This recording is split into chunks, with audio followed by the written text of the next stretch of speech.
Oh, and that's a brilliant effort, and they've turned it right around.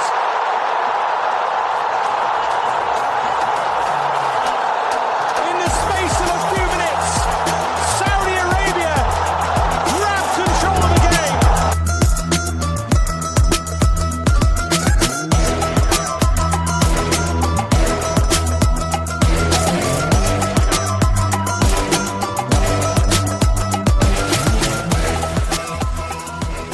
Welcome back, everyone, to the latest episode of Dawri, the Saudi football podcast, of course, with your hosts here at Arab News. International week is over and the focus shifts back onto the Saudi Pro League. Indeed, our latest show comes in the middle of round 25 of the season, so we'll look back on the results from last night and forward to the rest of the week's fixtures, of course. With me, as always, is Arab News sport editor Ali Khaled to discuss all the latest news, while our man Khaled Alarafah sends us his latest dispatch from Riyadh. Before we get back into the latest SPL action, now, Ali, some pretty significant results and landmarks in the last few days. Yeah, hi Peter, good to be back. Yes, indeed. First up was Saudi's second match of the Asian qualifiers for the 2026 World Cup. In fact, the second time they played Tajikistan in a matter of days. Last week, we spoke about the first match in Riyadh, which Roberto Mancini's team won narrowly, 1-0, without really convincing. Tajikistan really are a fast improving team, as we saw in the Asian Cup, and one not to be taken lightly. I mean, I'm not sure fans should have been expecting, or all of us really should have been expecting an easier match. I'm not sure. And we suspected that Tuesday's match in Dushanbe would be difficult as well. It finished 1-1. Firas Al-Brekan scored, straight after half-time to give Saudi the lead, but, unfortunately they couldn't hold on to it, and the home team equalized with 10 minutes left. Look, I mean, of course, Saudi's still on course for the third round of qualifiers. They lead the table with 10 points from 4 matches, with Jordan on 7, Tajikistan on 5. It really should be a formality. I mean, I don't think anyone should worry about that. But another less than inspiring performance, shall we say, from Mancini's team. For now, results, in the qualifiers are all that matters, I suppose. But bigger fish lie ahead. Bigger fish to catch for the team in the final round. And I think in those, you will not get away with average performances. You really need to raise the level of performances in there. So we'll wait and see what happens there. Still as harsh as ever, our Ali on Mancini, even though he's got 10 points from 4 matches. I still carry the benefit of the doubt for our man. Okay. Moving swiftly on. Some good results for other Arab nations, as we predicted last week, Ali. Yeah, some big wins, a couple of big defeats as well. In Saudi's group, Jordan beat Pakistan 7-0. They're in second place, 2 points ahead of Tajikistan, as we already mentioned there. Jordan are on 7, Tajikistan on 5. But their last 2 matches are against, Jordan's last 2 matches are against Saudi and Tajikistan. So no one should be celebrating just yet. They'll face the same difficulties that Saudi did. Iraq thrashed the Philippines 5-0. To secure progress. Syria beat Myanmar 7-0, are a win away from confirming qualification in the next round as well. Okay. I think 3 points would secure that for Syria. Qatar beat Kuwait. We thought they would, 2-1, while Oman 1-2-0 to stay on course as well. In Group H, the UAE are through after beating Yemen 3-0 away, while Bahrain are almost there after they beat Nepal by the same score at home. Great GCC results there. Yeah, some good results there for the team. It was a bad day for Lebanon, though, who got absolutely thrashed 5-0 by Australia, and now in real danger of missing out. Because their loss allowed Palestine to extend the lead, on them, to 5 points after a very late win in Pakistan. 94th minute winner from Michel Termanini saved the day. Fantastic effort from Palestine, who will progress to the next round if they can afford, if they can avoid defeat, I should say, to Lebanon in the next qualifier. As we said last week, one of the most intriguing stories developing here, and one to keep an eye on. But yeah, great for Palestine. I think they would have been very disappointed had the match finished 0-0, but they got that very late winner, and so good luck to them, and we really hope that they make it. Before we move on, AK, can they do it? Can Palestine do that? Can they get that result they need, do you think, in your mind? I think they can. I think this is possibly the best. Palestine have, I would say over the last 10 years have really punched above their weight, as we know. Yep. A lot of troubles at home, a lot of political issues, which directly impacts. Beyond, obviously the worrying about family, friends, and so on. They it directly impacts the training, directly impacts political issue situation, directly impacts some players who can play, others who can't. So they've done really, really well, and yet at the moment you could say this is possibly the best team they've had for ever, possibly. Some people are saying they've got the best chance of qualifying for the actual World Cup as well. So I do expect them to go on and qualify for the third round. Like I said, a brilliant story. Let's keep an eye on that, of course. Absolutely great stuff. And Ali, of course, a historic match took place in Riyadh on Thursday night. Tell us. Yes. So the first ever Saudi Arabian Football Federation SAFF Women's Cup final took place at Kingdom Arena, and saw Al-Ahli beat Al-Shabab 3-2 in an exciting match, watched by a pretty decent crowd. We had correspondents from Arab News there, of course. Everybody said a great occasion with,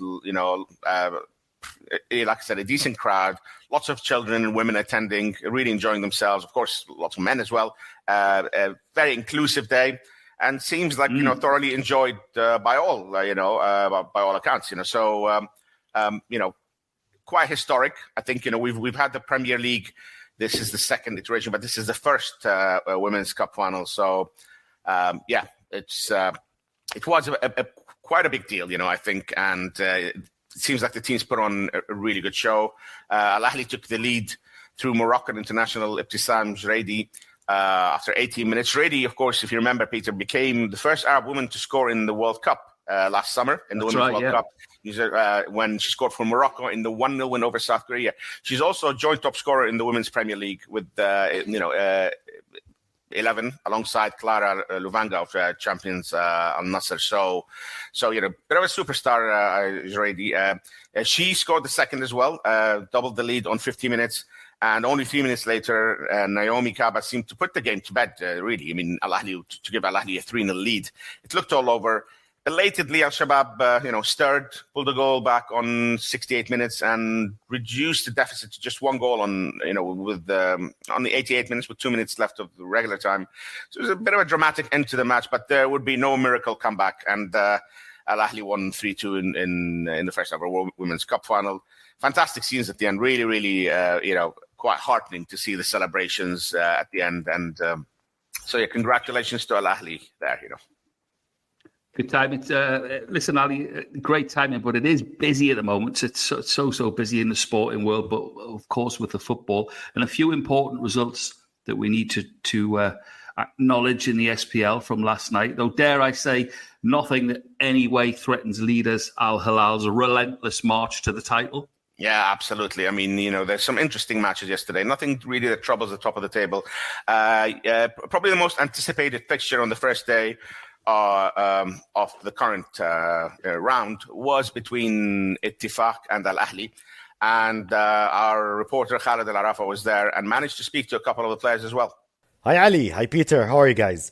So the round 25 of Roshal League started with a lot of interesting matches. One of them was Al-Ettifaq against Al-Ahli in Dammam. So Al-Ettifaq was playing at home in front of the fans. They were taking the lead 2-1 until the 88th minute. That's when Abdullah Al-Ammar, Al-Ahli's player, scored the equalizer. After the match, Musa Dembele, Al-Ettifaq player, said, "We're disappointed. We should won the 3 points, but we still have more matches, and he hopes that they can win them all. Just they need to focus and work hard."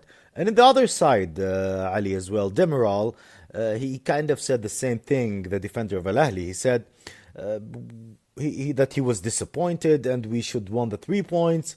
And he said that our next match we will face Al-Ittihad. It's a big derby and they hope that we can win that match.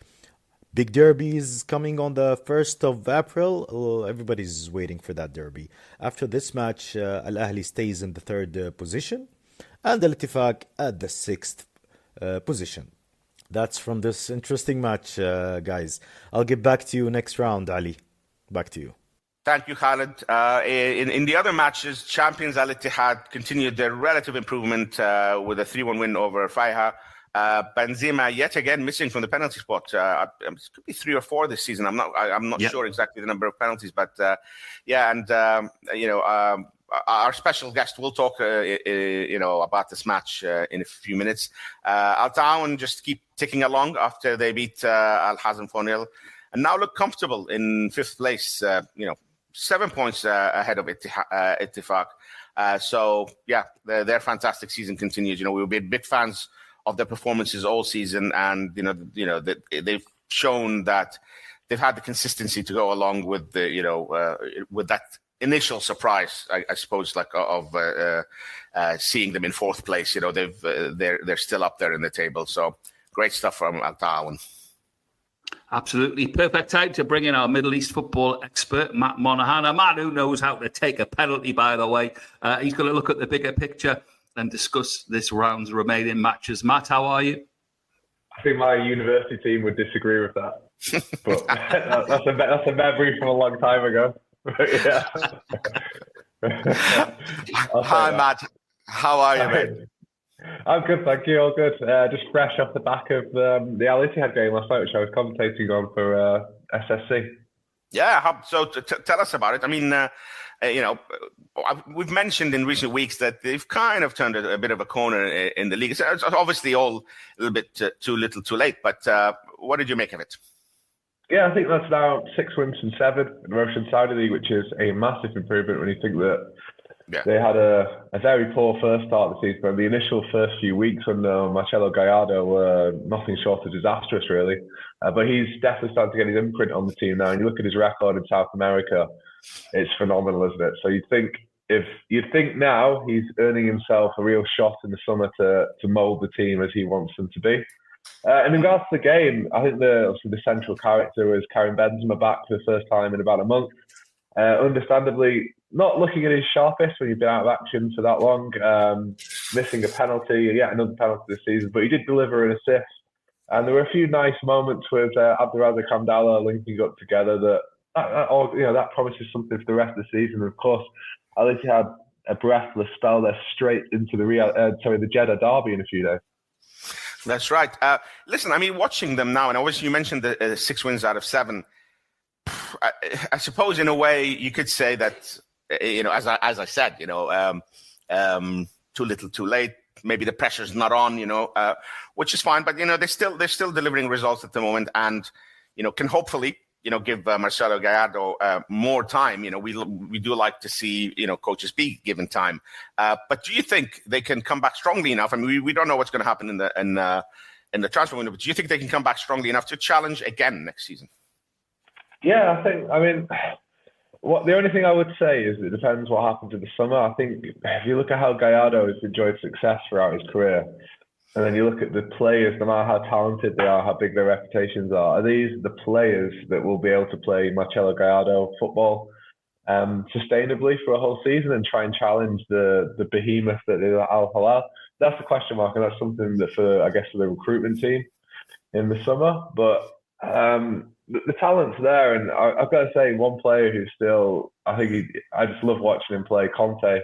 Again, he was gliding across the park, covering every attack from Al-Faiha. And I think the move to Saudi Arabia has massively benefited Conte. His last few years were injury disrupted in the Premier League. I think his body he'd given so much, hadn't he, for over so many years. I think his body was just starting to fail him a little bit in the harem scare of the Premier League. But the Saudi League, which is technically the technique required to excel is very high, but the pace of the game is different to the Premier League. Of course, every league in the world is different to the Premier League, the pace that's played at. And he was brilliant last night. I just love watching him play. And of course, as we know, wherever Conte goes, he ultimately wins the league, Yeah, that's the thing. Yeah, so he's not going to do it this season, but Yeah. you can't rule them out because I mean we all know that the ambition's going to be high again in the summer, isn't it, for Al-Ittihad, and it'll be intriguing to see what they do this summer. Matt, we know you were busy, of course, with that match, but have you managed to have a bit of a look at what happened between Ettifaq Al-Ahli? Al-Ahli, of course, we've been speaking about them, relatively comfortable in third place, not going to challenge for the title. Nobody is, but, they're what do you make of Ettifaq's recent, would you say improvement since the transfer window? And I'd say massive improvement. Yeah, I mean, Ettifaq, the difference I think is night and day compared to the before the winter transfer market and post winter transfer market. I think that Gerrard, I think it was a winless streak stretching towards double digits in Russian Saudi League. He gets the new contract in January. He gets a raft of new players, and Yoseko Fofana, one of those to score yesterday on loan from Al Nassr.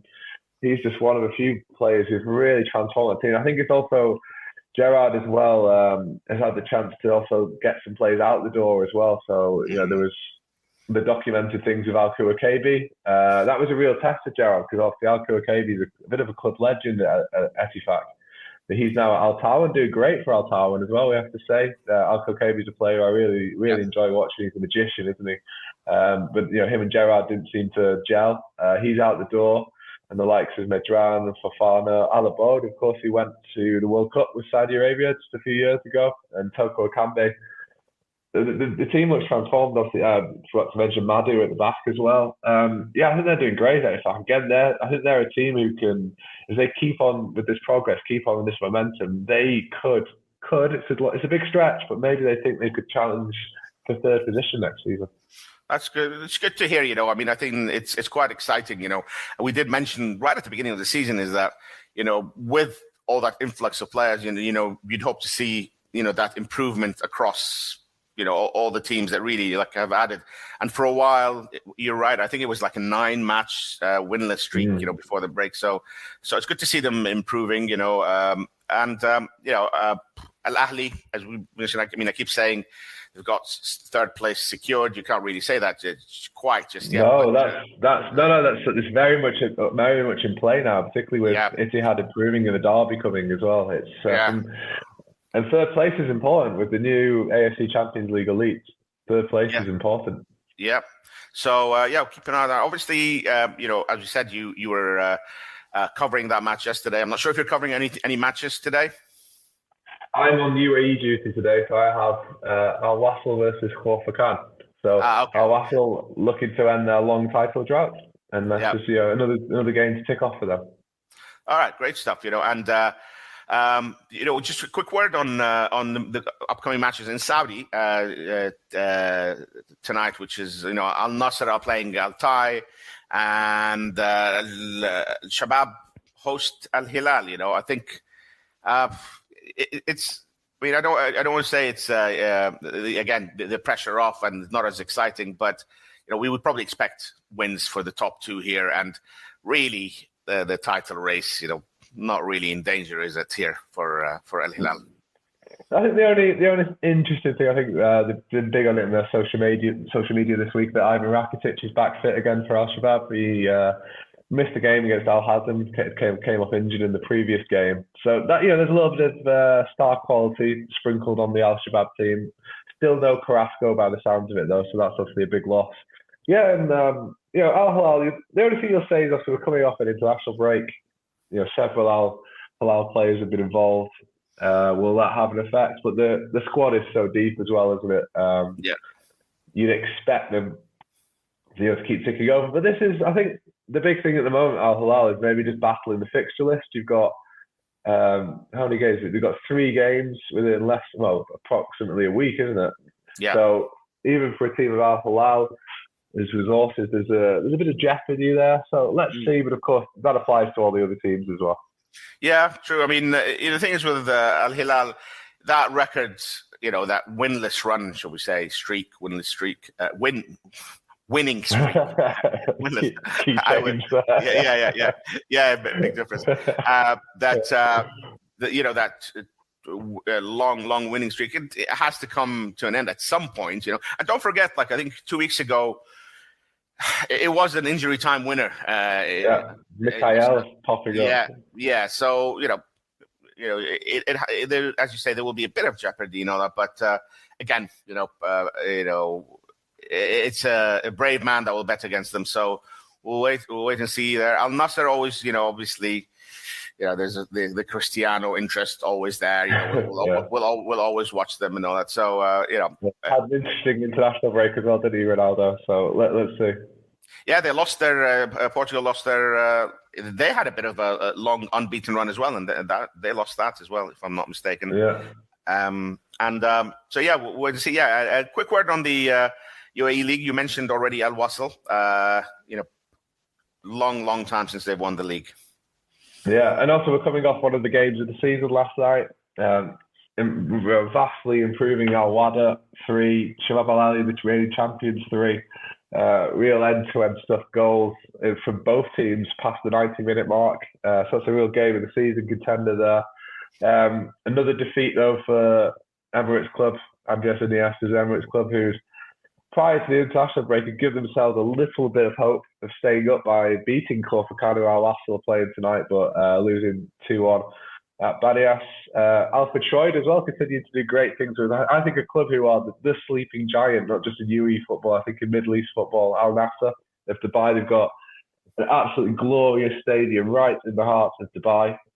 They've also attracted globally renowned players regularly over the last two decades, like from Luca Toni, Adel Taarabt now, Johan Cabaye. It's a long list, Alvaro Negredo, but they've never been able to really do much at all in regards to trophies. I think it's well into the 80s since the last time they won the league, and they've won again last night. So maybe Schroeder, could he be the man, again, not looking at this season, looking ahead to next season, could he be the man who finally brings glory back to Al Nassr? And I think they really are the definition of a sleeping giant to me. So keep an eye on what they're doing. Yeah, the oldest club in the history of the UAE, established in 1940. Incredible stuff. They played Liverpool, they played Arsenal, they played, I think, Pele Santos as well, I think, back in the day as well. Yeah, they've got a fantastic history, Al Nassr. As someone who grew up in the UAE in the late 70s and the 80s, and we used to watch local football. Obviously, they were one of the giants of UAE football, and it would be great to see them, back at the top, and also a real community club, in Shindiga, when the club was established, all those in 1945, as we said, years and years before the country's independence. A big community grew around it. Restaurants, Al Nassr Leisureland, which was like a real destination place for for families in like I said, in the 70s and 80s. So we'll obviously keep an eye on them. Before we let you go, just a quick word on Iniesta, Matt. You mentioned, it's easy to say now, of course, looking back, but, was this, it hasn't really, can we say it hasn't really worked out? Are there caveats there? Is it, not his fault? Obviously, not all the blame are on his shoulders, but what do you make of the move, how it turned out? Well, he scored at on Thursday night. So that's a positive, but I guess that was a personal victory, not a team victory, because Emirates would go on to lose Banias, who were pretty much a mid-table team every season, aren't they? Banias in the UAE, and they managed to swat Emirates club aside. I'd say with Iniesta, it's how do you judge success? Emirates are, they've basically been in the bottom two for the entire season. There's a big gap to safety with, they've only about 10 games left to play now this season. So on the pitch, it's putting a guy in who, is he 40 years old now, Iniesta? Certainly very close to that mark. Barely kicked the ball in the J League last season as well before they brought him in. Is that the type of play you need for a relegation dogfight? But the other side of the debate is that his name has such pulling power, doesn't it? And has an Emirates club player ever had a big solo interview with ESPN and Sid Lowe before, which is getting global headlines all over the world? I highly doubt it. And obviously, the Ras Al Khaimah have huge ambitions as an Emirate, is turning into a real, not just a local or regional, but a global tourist destination. And Iniesta has been obviously helping them out with that name recognition, getting that name, all over the world, Ras Al Khaimah, Emirates Club. So I think that's another way of looking at it. And I think what's intriguing as well, I think from what I've read, he's got an option for another year. That's an option that can be exercised, I think, largely from his side. And you do wonder as well, he's spoken about maybe this could be the last season he plays. So will there be a move into like a technical role as well? That could be something to look ahead to in the summer. Let's see. But I think I'd say of Iniesta, who is one of the true greats of 21st century football, it's always great to have him in the league, have him in the region. Still, I've commentated on a few Emirates Club games this season. Yeah, you can't get around the pitch as much as before, and those the mazy dribbles are distant memory, but there's still real touches of class, and just to see the excitement on the faces of the fans in the stands to see Iniesta, and it's also there's a lot of the noise comes from kids who might probably they weren't even born when he scored the World Cup winning goal, but they know Andres Iniesta. They love to see him, and it's great to see that. Amazing. And you know what? One of my favorite players of all time, absolutely, a pleasure to watch him at his best. Just glide across the pitch. Of course, that famous, partnership with Xavi. They almost came as a package, Xavi and Iniesta, and fantastic memories there. Great summation there, Matt, and brilliant to have you on as usual. We'll see you sometime soon. Thank you. It's always a pleasure. Matt, I've got to say to you, and just before I ask you your traditional question, by the way, I've seen Ali Khaled glide across the five-a-side pitch as well in his heyday. Just putting that out there as well for you. Matt, before I ask you for a call on Shabab versus Hilal, I just wanted to go back to something that Ali said, when these teams are on runs as such. I've seen my own team way back in the 90s go on a run. And it's always the games that you least expect it. I hark back to the Newcastle United team under Kevin Keegan going 15, 16, 17 games and then Grimsby coming and winning at St James's Park. Will it be one of those that trip up a Hilal side, or do you think that they'll just carry on this season and they'll see it out completely? I think I'm just talking on a purely statistical basis. Obviously, what Al-Hilal are doing at the moment is unprecedented. So it's got to come to an end, even if it's not against a strong team. You look at the fixture list at the moment, I think just based on pure probabilities, you've got Al-Shabab very much mid-table. Al-Akhdud promoted and in relegation trouble. Al-Khalij doing great this season, but still very much mid-table, and a team that were fighting against relegation right until the end of last term. And that's before then you get into the Saudi Super Cup as well after that. So I think just if you look at the volume of fixtures and the fact that this run has got to come to an end at some time surely, then I think, maybe it will come against a weaker team, but then they've got, who have they got in the Super Cup? So you probably if they get through this very compacted league programme, then you've got, in the space of 4 days, you've got Al Nassr and most likely Al-Ittihad as well to come after that. So it could, I guess it's going to be either, isn't it? It's either going to be a team that's not doing very well in Saudi Pro League, relatively speaking, or it's going to be one of the big boys. Okay, then Shabab Hilal, give us your prediction. I'm someone who I just absolutely love watching Ivan Rakitic play. He's one of my most favourite players of the last decade or so. But I think the collective strength of Al-Hilal, Salam Al-Dawri scoring for Saudi Arabia during the international break as well. So I think it'll be another, reasonably narrow Al-Hilal win, but a win nonetheless. So I'm going to go 3-1, I think. Okay, great stuff from Matt Monaghan. Thanks as always for joining us. Same for you, AK. What's your thoughts on the big game we've picked? Yeah, Matt summed it up brilliantly there. I think that run has to come to an end at some point. And as we said a few weeks ago, it almost did. But I just can't see them not winning this time. I still think they'll win. I think maybe that draw, that elusive draw for the rest of the league will come sometime soon, but not just quite yet. I think it'll be Shabab 1 and Hilal 2. Okay, so the Hilal domination continues. That's it for another action-filled week at home and abroad. Good luck to your team, whoever it is this weekend, and we will see you again next week for another packed edition of Dawri.